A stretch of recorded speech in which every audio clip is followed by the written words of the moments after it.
किशनगंज दही इलाके में एक चावल का कारोबारी रहता था। उसके पास एक गधा था। कारोबारी रोज गधे पर चावल लाद कर पहाड़ी के उस पार जाता था। अजी सुनिए, आज आप बाजार जा रहे हैं तो चावल की कुछ बोरियां ज्यादा लेते जाइए। क्यों, आज कोई खास दिन है क्या? आज नहीं, लेकिन कुछ ही दिनों में ईद आने वाली है। सभी घरों में खीर बनेगी। खीर की वजह से चावल की मिकदार ज्यादा होगी। तुमने वजह फरमाया, मगर हमारा गधा माजूर है। ये तो 2 बोरियों का बोझ भी उठाने में नखरे करता है। तीसरी बोरी पता नहीं उठाएगा या नहीं। व्यापारी का गधा बहुत चालाक और कामचोर था।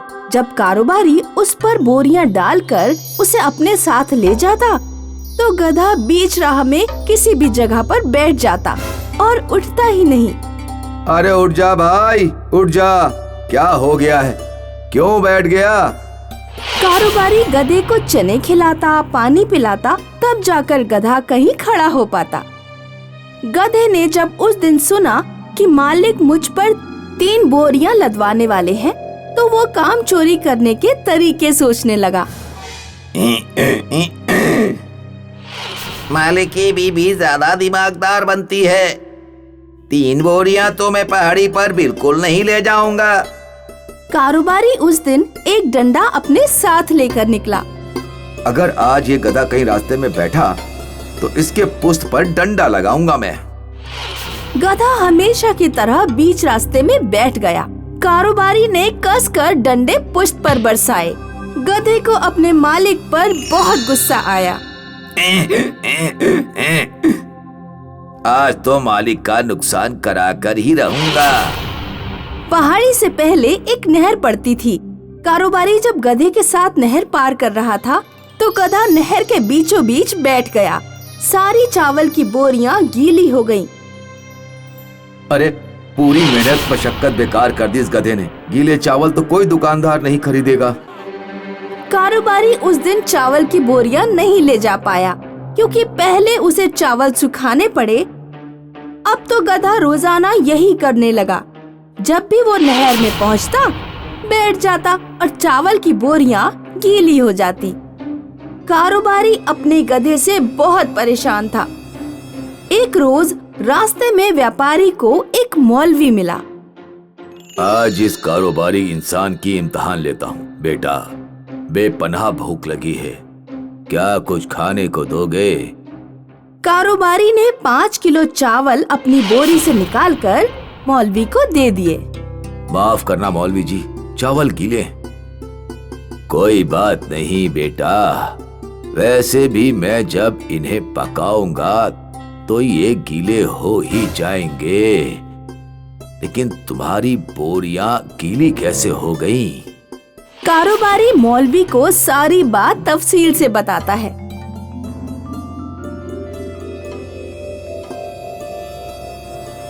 अच्छा, तो ये परेशानी का सबब है।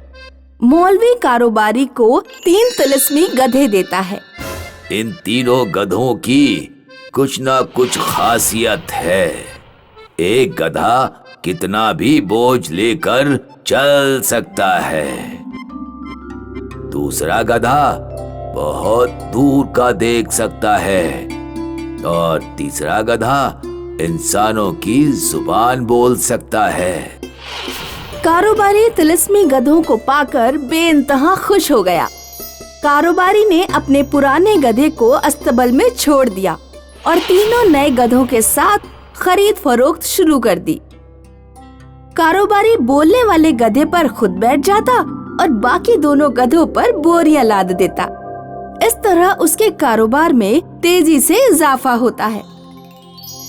एक दिन जंगल के किनारे कुछ बदमाश कारोबारी को लूटने की फिराक में थे।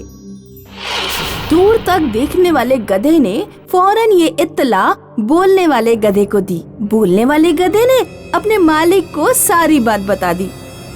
मालिक, आज बाजार जाना ठीक नहीं, लुटेरे अपने फिराक में बैठे हैं। शाम को कारोबारी को खबर लगी कि गन्ना कारोबारी को लूट लिया गया है। अगर ये 3 तिलिस्मी गधे ना होते तो अल्लाह ना जाने क्या होता। उधर पुराने गधे को बहुत गुस्सा आ रहा था।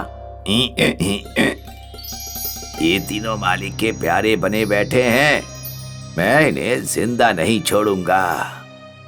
पुराना गधा जंगल से एक जहरीले दरख्त की पत्तियां तोड़कर ले आता है और उसने वो पत्तियां दांतों से पीसकर अपने खाने में मिला दी और फिर तीनों तिलिस्मी गधों से जाकर गुफ्तगू की।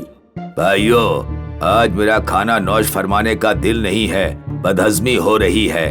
तुम लोग मेरा खाना खा लो, अभी इसे किसी ने खाया नहीं है, नहीं तो ये बर्बाद हो जाएगा और अनाज को बर्बाद करना ठीक नहीं। बोलने वाला गधा सोचने लगा कि आज से पहले इसने कभी अपना खाना नहीं खिलाया, लेकिन आज अचानक ये इतना मेहरबान क्यों हो रहा है। हम ये खाना खा लेंगे, लेकिन ये खाना तुम्हें पहले थोड़ा खाना पड़ेगा। मैंने तुम्हें बताया कि मुझे बदहजमी हो गई है, मैं थोड़ा सा भी नहीं खाऊंगा।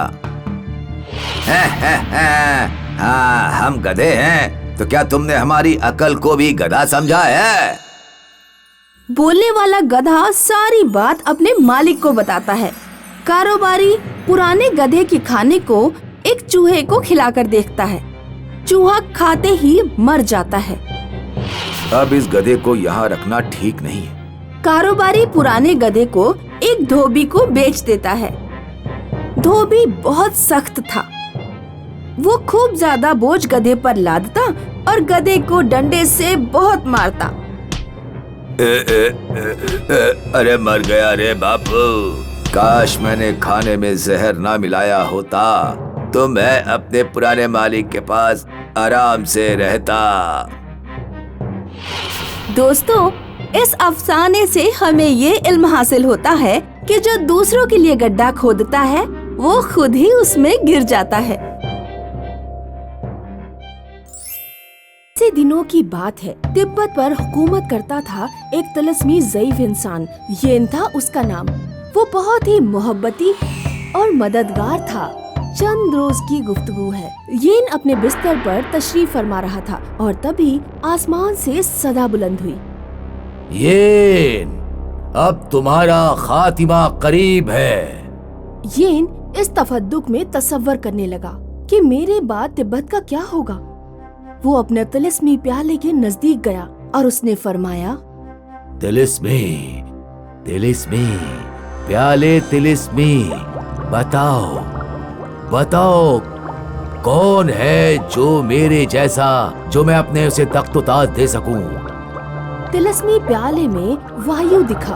वायु उड़ सकता था और वो हवा को काबू कर सकता था। वायु बहुत ही ताकतवर था।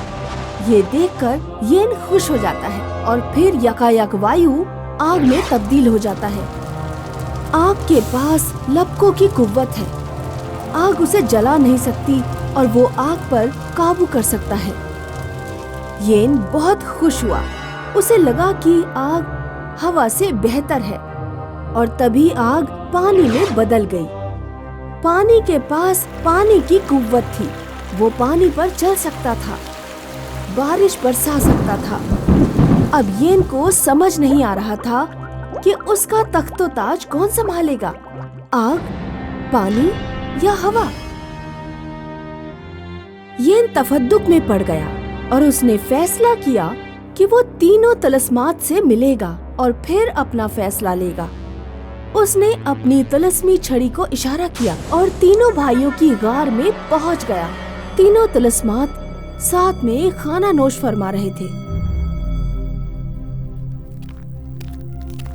येन हूँ मैं, 7 सालों से तिब्बत मुल्क की बादशाही करता हूँ। मैं यहाँ तुम तीनों से मिलने की ख्वाहिश थी, क्योंकि अब मैं ज़ईफ हो चुका हूँ और मैं चाहता हूँ कि तुम तीनों में से जो सबसे ताकत और तवानाई की मार्फत रखता हो वो मेरा तख्त व ताज संभाले, मतलब तिब्बत का बादशाह तिलिस्मी बादशाह बने।